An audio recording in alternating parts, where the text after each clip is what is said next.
While I was being tortured by those monsters, my brother was busy shopping for clothes with my stand-in.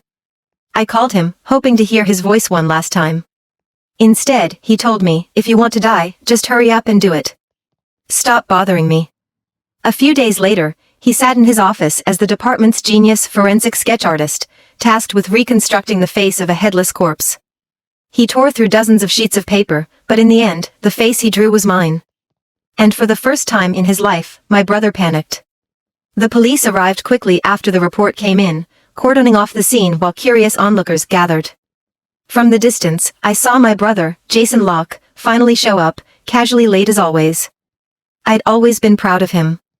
He was the youngest and most talented forensic sketch artist in the department. With just a few vague details from a witness or a blurry surveillance image, he could bring a suspect's face to life. Thanks to his sketches, countless cases had been solved and suspects apprehended. Even victims who had been mutilated beyond recognition, Jason could draw them, too. But today, could he draw me? I doubted it. After all, they'd torn me apart.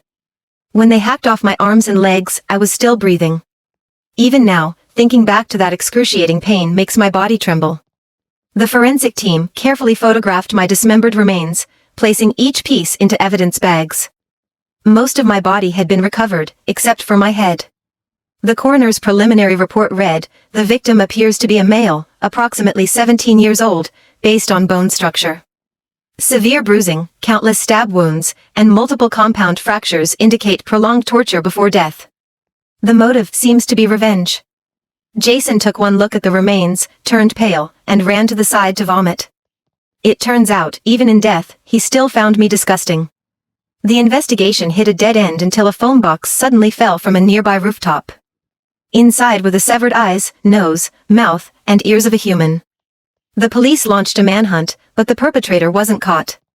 The conclusion was clear, the killer was taunting them, brazenly watching from nearby. Back at the station, Jason got to work. With no leads on the suspect, he started with me. As always, he bowed slightly to the remains before beginning, a ritual of respect he performed before sketching any victim. Such a young age, what a tragedy. Your family must be heartbroken. My heart ached at his words. Really? Would you be heartbroken, Jason? Or would you finally feel free, knowing I'm gone? He put on his gloves with practiced precision, carefully arranging the severed eyes, nose, mouth, and ears in front of him. His movements were professional, even gentle. Once, I had longed for him to show me even a fraction of that tenderness, maybe a hug, a pat on the head. But that had always been a hopeless dream. He had never even smiled at me. Suddenly, his hands froze mid-motion. His fingers trembled as he flipped over the left ear. There was a large scar behind it, a burn mark I'd had since childhood. His knuckles turned white as he pressed his thumb against the ear, brushing away some dust. But the scar wasn't there.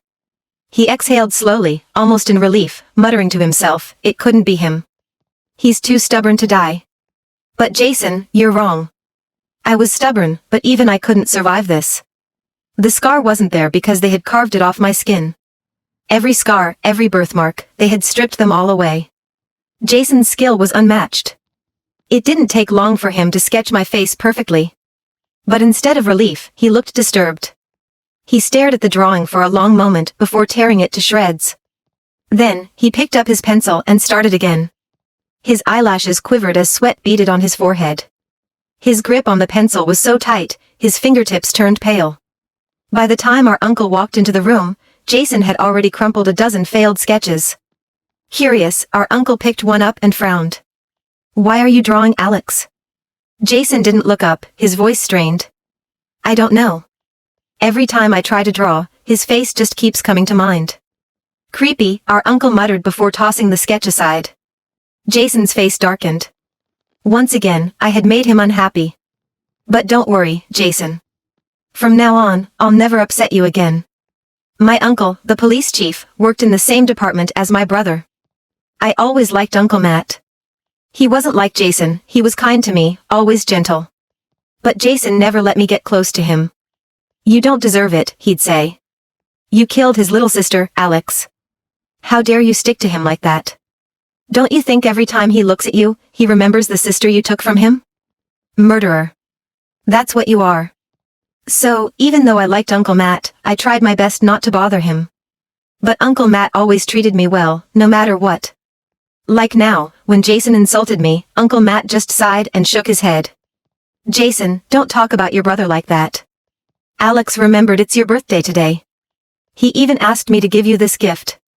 Uncle Matt handed Jason a card and a neatly wrapped box. Jason didn't even glance at it before tossing it straight into the trash.